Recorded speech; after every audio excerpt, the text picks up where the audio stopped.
मैं आपको पढ़ाऊँगा बहुत ही अमेज़िंग बुक और बुक का नाम है धन संपत्ति का मनोविज्ञान और इसके राइटर हैं मॉर्गन हाउसल।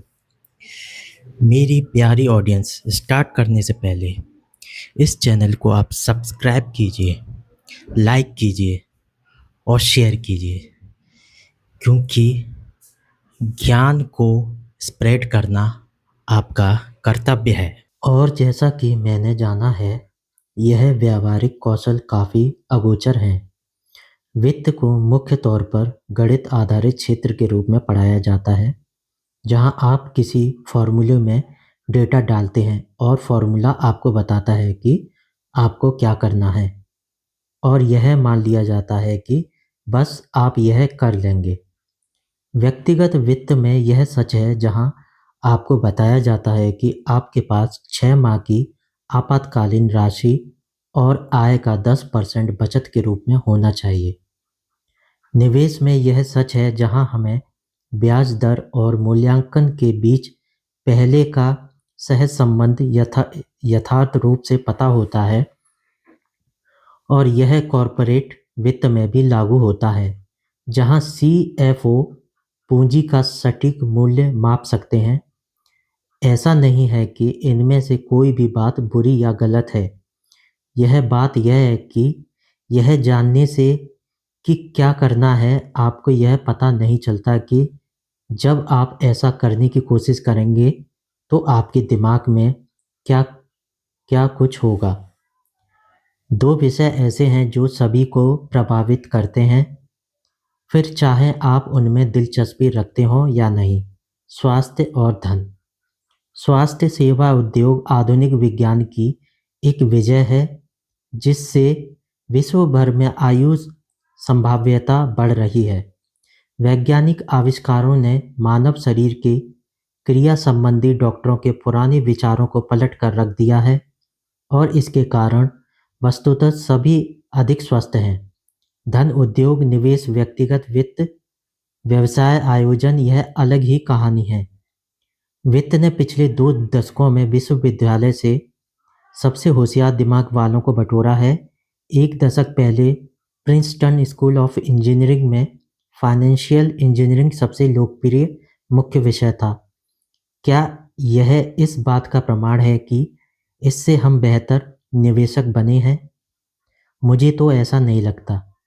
वर्षों की सामूहिक प्रयत्न त्रुटि विधि से हमने बेहतर किसान, कुशल प्लम्बर और विकसित रसायनज्ञ बनना सीखा है, लेकिन क्या प्रयत्न त्रुटि विधि ने हमें अपने व्यक्तिगत वित्त में बेहतर होना सिखाया है? क्या ऋण में डूबने की हमारी संभावना कम हुई है, या फिर क्या हम बुरे दिनों के लिए बचत करने के लिए अधिक योग्य हैं, या सेवानिवृत्त होने को अधिक तैयार हैं, या फिर धन दौलत हमारे सुख के लिए क्या करती है और क्या नहीं? क्या इस बारे में हमारे विचार यथार्थवादी हैं? मैंने तो इन बातों का कोई दमदार प्रमाण नहीं देखा। मेरे अनुसार ऐसा होने का कारण यह है कि हम धन दौलत के बारे में जो सोचते हैं और जो सीखते हैं, वह बिल्कुल उसी प्रकार है जैसे हम भौतिक विज्ञान सीखते हैं, नियमों और विधियों के साथ, और ना कि मनोविज्ञान की तरह भावनाओं और बारीकी से। और यह मेरे लिए उतना ही दिलचस्प है जितना आवश्यक। पैसा हर जगह है, यह हम सबको प्रभावित करता है और हम में से अधिकांश को भ्रमित भी। हर कोई पैसे के बारे में कुछ अलग ही ढंग से सोचता है। यह हमें ऐसे सबक सिखाता है जो हमारे जीवन के कई पहलुओं में लागू होते हैं, जैसे जोखिम उठाना, आत्मविश्वास और सुख। कुछ विषय ऐसे हैं जो यह जानने और समझने के लिए अधिक शक्तिशाली आवर्तक लेंस प्रदान करते हैं कि लोग जिस प्रकार पैसे के प्रति आचरण करते हैं, वे आखिर ऐसा क्यों करते हैं। यह पृथ्वी पर सबसे बड़े प्रदर्शनों में से एक है। धन दौलत के मनोविज्ञान के प्रति मेरा स्वयं का अभिमूल्यन इस विषय पर 1 दशक से भी अधिक लेखन के द्वारा विकसित हुआ है। मैंने वित्त संबंधी लेखन 2008 के शुरुआती दिनों में आरंभ किया। यह एक वित्तीय संकट का भोरकाल था। वित्तीय संकट का घोर काल था और 80 वर्षों की सबसे बुरी मंदी। यह लिखने के लिए कि क्या हो रहा है, मेरे लिए यह समझना आवश्यक था कि आखिर क्यों हो रहा था। लेकिन इस वित्तीय संकट के बाद सबसे पहली चीज़ जो मैंने सीखी वह यह थी कि कोई भी यथार्थ रूप से नहीं बता सकता कि क्या हुआ और क्यों, और इसे लेकर क्या सीखते थे। वह तो दूर की बात थी, हर अच्छे स्पष्टीकरण के लिए उतना ही विश्वसनीय खंडन भी था। इंजीनियर किसी पुल के ढहने का कारण बता सकते हैं, क्योंकि इस बात पर सहमति है कि अगर किसी हिस्से में एक निश्चित मात्रा में बल डाला जाए तो वह हिस्सा टूट जाएगा। भौतिक विज्ञान विवादास्पद नहीं होता, वह नियमों से चलता है। वित्त अलग है, यह लोगों के आचरण से चलता है, और मैं कैसे व्यवहार करता हूँ यह मेरे लिए सही हो सकता है, पर फिर भी आपको मूर्खतापूर्ण लग सकता है। वित्तीय संकट के बारे में जितना मैंने पढ़ा और लिखा, उतना ही मुझे एहसास हुआ कि आप इसे वित्त के बजाय मनोविज्ञान और इतिहास के लेंस के द्वारा बेहतर समझ सकते हैं।